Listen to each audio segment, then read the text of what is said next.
Hello అండి. ఎలా ఉన్నారు? బాగున్నారా? మేము బాగున్నాం. మీరు కూడా బాగుండాలని మనస్ఫూర్తిగా అయితే కోరుకుంటున్నాం. ఇదైతే ఈరోజు బ్లాగేనండి. Monday blog. చాలా రోజులైపోయింది ఫుల్ డే తీసి. అంటే ఆల్మోస్ట్ 3 డేస్ 4 డేస్ గ్యాప్ వచ్చినట్టు ఉంది. ఇంకా ఈరోజు పొద్దున్నే నార్మల్గా ఎప్పుడు మేము తాగే స్మూతీ అయితే ప్రిపేర్ చేస్తున్నాను, డ్రై ఫ్రూట్స్ అన్నీ వేసి. ఇదేమో కానీ మా ఆయన అయితే గుట్టగుట్టా తాగేస్తాడు. నేను తాగాలంటే మాత్రం చాలా లేట్ అవుతుంది. నాకు ఎందుకో నచ్చదనమాట ఫ్లేవరు. అందులో ఓట్స్ ఇవన్నీ వేస్తాం కదా. సగం అంటే సగం మా ఆయనకి ఇచ్చేసాను. ఉండే సగంలో నేను తాగుతున్నాను. మా ఆయన తాగేసి గుట్ట గ్లాస్ అక్కడ పడేయడానికి వెళ్తున్నాడు. నాకైతే చూడండి ఎంత లేట్ అవుతుందో. నాకు ఆ ఫ్లేవరే నచ్చదు. అందుకే ఇంకా తప్పక తాగుతున్నాంలేండి. ఇంకా వాషింగ్ మిషన్లో అయితే బట్టలు అయితే వేశాను. అమ్మ వాళ్ళు వచ్చున్నారు కదండి, వాళ్ళైతే ఊరికి వెళ్ళిపోయారు ఊరికి గురువారం రోజు. ఇంకా ఆ రోజు దుప్పట్లు అయితే అవి వాడేసి ఉన్నాం కదా, ఇంకా అవి ఒక రెండు అట్లా ఎత్తి పెట్టేద్దాంలే అని చెప్పేసి వాటిని బెడ్షీట్లు ఒక 2, ఇంకా బట్టలు అయితే ఉంటే ఒక ట్రిప్ దాకా అవి వాషింగ్ మిషన్లో అయితే వేసున్నాను. ముందుగా బెడ్షీట్లు వేసేసాను, ఆ తర్వాత బట్టలు అయితే వేసున్నాను. ఇంకా అందుకని చెప్పేసి కొంచెం మురికి ఎక్కువగా ఉంటాయి కదా, ఇంకా అందుకే కొంచెం సర్ఫ్ అయితే యాడ్ చేసి వేశాను. ఇంకా వాటర్ అయితే లేవు, ఖాళీ అయిపోయాయి అనమాట. ఇంకా అందుకని చెప్పేసి పెడతా ఉన్నాను. మీకు ఒక విషయం చెప్పాలి, ఇదన్నా నిన్నటి బ్లాగ్ అయితే ఫస్ట్ యాడ్ చేసేసాను కదా. ఇంకా ఏంటంటే నిజంగా నిన్న మా ఆయనకి అయితే హెల్త్ బాగాలేక హాస్పిటల్కి అయితే వెళ్ళినాము. మేము జాతరకి వెళ్ళాం కదండి, కనుపూరు జాతరకి. ఇంకా అక్కడికి వెళ్ళినప్పుడు బస్సు ఎక్కేటప్పుడు సైడు ఊపిరితిత్తుల దగ్గర సైడ్ ఎముకలు ఉంటాయి కదా, ఆ సైడు ఎక్కేటప్పుడు జనాలు తోసుకుంటూ ఎక్కడంలో మా ఆయనకి సైడ్ అయితే తగులుకునిందంట. ఇంకా అప్పటి నుంచి నొప్పి తగ్గలేదు అంటానే ఉన్నాడు. అంటే బుధవారం మేము వెళ్ళామన్నమాట పోయిన వారము. అప్పటి నుంచి నొప్పి తగ్గట్లేదు అంటా ఉన్నాడు. ఇంకా అందుకని చెప్పేసి నేను హాస్పిటల్కి అయితే వెళ్ళినాము. వాళ్ళు ఫస్ట్ ఇంజెక్షన్ ఇచ్చి టాబ్లెట్ అయితే ఇచ్చారు. ఇంకా అది తగ్గలేదు. అందుకని చెప్పి మళ్ళీ స్కాన్ తీశారనమాట. స్కాన్ తీస్తే అందులో ఏం లేదు, బాగానే ఉంది. అంటే ఎముక కొంచెం అంటే ఆ కమ్మికి కొంచెం అనుకున్నట్టుందేమో, అందుకే ఆ నొప్పి అనేది తగ్గలేదు, కొంచెం నిదానంగా తగ్గుతుందని చెప్పారు. నిజంగా స్కాన్ అంటేనే భయపడిపోయాను. నేను మా ఆయన ఇద్దరం వెళ్ళినాము. చాలా భయం వేస్తుందండి నిజంగా. నాకు ఎప్పుడు సిచ్యువేషన్ రాలేదు. స్కాన్ తీసి చూస్తామనేసరికి చాలా భయం వేస్తుంది అనమాట. అందులో ఏం రాలేదు, బాగానే ఉంది. ప్రజెంట్ అయితే నొప్పి కూడా కొంచెం పర్లేదు, ఎందుకంటే ఇంజెక్షన్స్ టాబ్లెట్స్ అవన్నీ రాసిచ్చారు కాబట్టి కొంచెం పర్లేదు. ఇంకా ఇది ఈరోజు బ్లాగ్ వచ్చేసి పొద్దున్నే అనమాట. టిఫిన్ అయితే ప్రిపేర్ చేసిన. ముందుగా సామాన్లన్నీ కడిగేసి స్టవ్ అంతా క్లీన్ చేసి, మండే అంటే ఇంకా మొత్తం క్లీన్ చేసుకుంటా కాబట్టి. ఇంకా కార్తీ అయితే ఇంట్లోనే ఉన్నాడు కదా, బాగాలేదు కదా అని చెప్పేసి ఇంకా ఇడ్లీ అయితే చేస్తున్నా. పిండి అయితే నేను ఆడిచ్చున్నాను అనమాట బకెట్కి. ఇంకా మొత్తం తీసి ఫ్రిడ్జ్లో పెట్టేశాను. ఈ మధ్య ఎండల కాలము పిండి అనేది తొందరగా పులిసిపోతుంది. అందుకే నేను ఏం చేస్తున్నానంటే ఆడించుకొచ్చుకున్నప్పుడే ఆ పిండి తీసి బాగా కలబెట్టేసి డబ్బాలలో వేసేసి బాక్సులలో ఫ్రిడ్జ్లో పెట్టేస్తున్నాను. పొద్దున్నకి ఎంతవరకు మనకు అవసరం అవుతుందో అంతవరకు తీసి బయట పెట్టేసుకొని ఇంకా ఇట్లా చేసేసుకుంటున్నా. ఎందుకంటే తొందరగా పులిసిపోతుంది అనమాట. మరి నాకే అట్లుందో మరి ఏమో తెలియట్లేదు, అందుకే నేను అట్లే చేస్తున్నాను ఈ మధ్య. ఇంకా ఇడ్లీ అయితే పెట్టాను. ఇడ్లీ అయితే పెట్టేసి ఇంకా నీళ్ళు పెట్టేసుకొని ఇంకా పూజ అయితే చేసేసుకున్నా.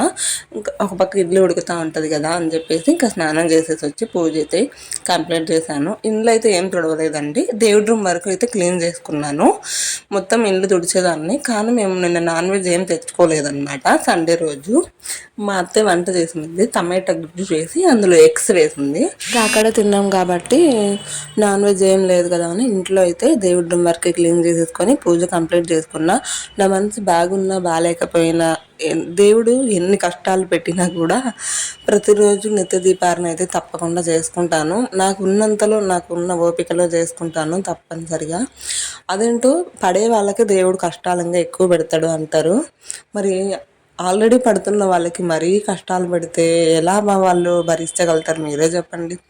కానీ ఎన్నైనా దాటుకొని ముందుకు వెళ్ళాలని ప్రిపేర్ అయిపోయాను బాగా.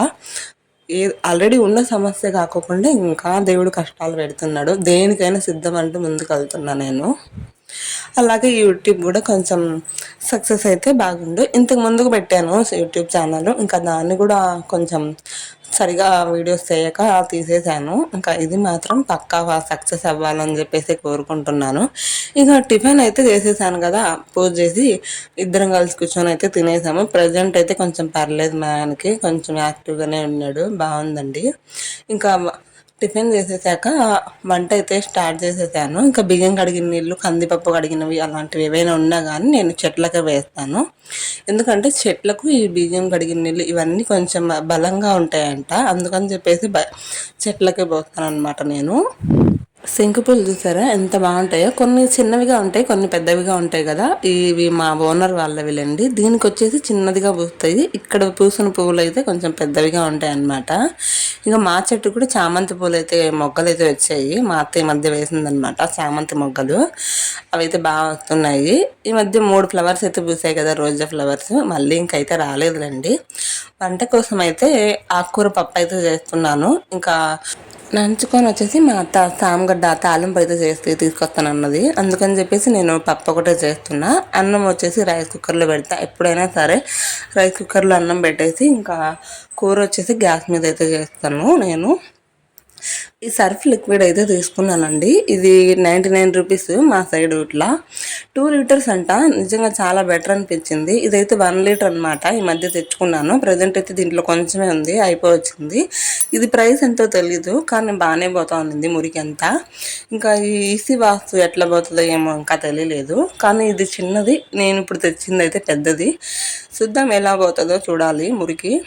ఇంకా వంట అయితే పప్పు కంప్లీట్ చేసేస్తున్నాను. ఇంకా అది కొంచెం ఉడకాలని చెప్పేసి మంట సిమ్లో పెట్టేసి ఇంకా జామకాయ అయితే ఉంటే ఉప్పు కారం పట్టించుకొని తింటా ఉన్నాను. నాకైతే జామకాయ తీయకున్నా సరే ఉప్పు కారం వేసుకొని తినాలనిపిస్తుంది. అదెందుకో తీసి జామకాయ అట్లే తినాలని అస్సలు అనిపించదు, ఉప్పు కారం వేసుకుంటే నోరు ఊడిపోతున్నట్టుగా అనిపిస్తుంది.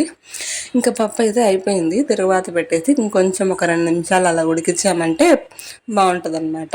ఆకుకూర పప్పు మేము ఎప్పుడు గట్టిగానే చేసుకుంటాము, ఇంకా గట్టిగా చేయమంటారు, నాకే పట్టుకోదు. అందుకని చెప్పేసి కొంచెం చిక్కగా ఉంటే చాలు అన్నట్లుగా అలా చేసుకుంటాను అనమాట.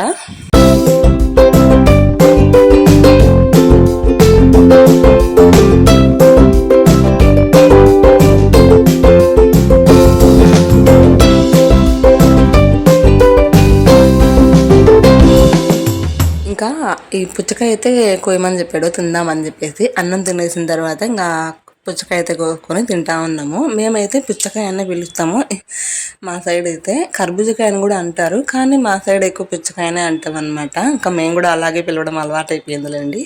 ఇది ఇట్లా మనము ఒక్కొక్క ఉప్పు కోస్తే అట్లా తినడం మా ఇంట్లో అలవాటు ఉండదు. మొత్తం ఇలా కట్ చేసి మాత్రమే నేను ఇందులో వేసేసుకొని ఈజీగా తినేయచ్చు అని చెప్పేసి ఇట్లా కట్ చేస్తాను అనమాట. ఇంకా నేను మొన్న జాతరకి అయితే వెళ్ళాం కదండి, అప్పుడు అక్కడ తీసుకున్నాను అనమాట ఈ ఏనుగు బొమ్మలు, అలాగే ఈ ఫ్లవర్స్ ఒక 2, అలాగే బ్యాంగిల్స్ కూడా తీసుకున్నాంలేండి. 5 జతలు వచ్చేసి 100 రూపీస్ అయితే పడ్డాయి అనమాట, అంటే 5 డజన్లు. ఇంకా ఇవైతే తెచ్చుకున్నాం అనమాట. ఏదైనా జాతరలకు ఎక్కడికైనా వెళ్ళినప్పుడు ఏదో ఒకటి తెచ్చుకుంటే బాగా గుర్తుంటాయి కదండి నిజంగా. ఇప్పుడు చాలా బాగుందనమాట టీవీ దగ్గర, చూడండి ఎంత బాగున్నాయో ఈ ఫ్లవర్స్, అవి దేవుడి దగ్గర పెట్టేసరికి. ఇంకా ఇక్కడ టీవీ దగ్గర కనిపిస్తున్నవి, ఇక్కడ వేసిన డ్రాయింగ్ అన్నీ నేను చేసినవి అనమాట. వీటినంతా ఉగాదికి బాగా క్లీన్ చేసి శుభ్రంగా ఉంచాలి. ఓకే అండి, వీడియో అయితే ఇదనమాట ఇవాళ వీడియో. కొత్తగా చూస్తున్న వాళ్ళు ఎవరైనా ఉంటే ప్లీజ్ సబ్స్క్రైబ్ చేసుకొని కొంచెం సపోర్ట్ చేయండి అబ్బా. మాలాంటి వాళ్ళకి కూడా పెద్ద పెద్ద ఛానల్ వాళ్ళ వీడియోస్ చూస్తారు, సబ్స్క్రైబ్ చేసుకుంటూ సపోర్ట్ చేస్తారు కదా, కొంచెం మాలాంటి వాళ్ళకి కూడా సబ్స్క్రైబ్ చేయండి అబ్బా. బాయ్ బాయ్, ఉంటాను మరి.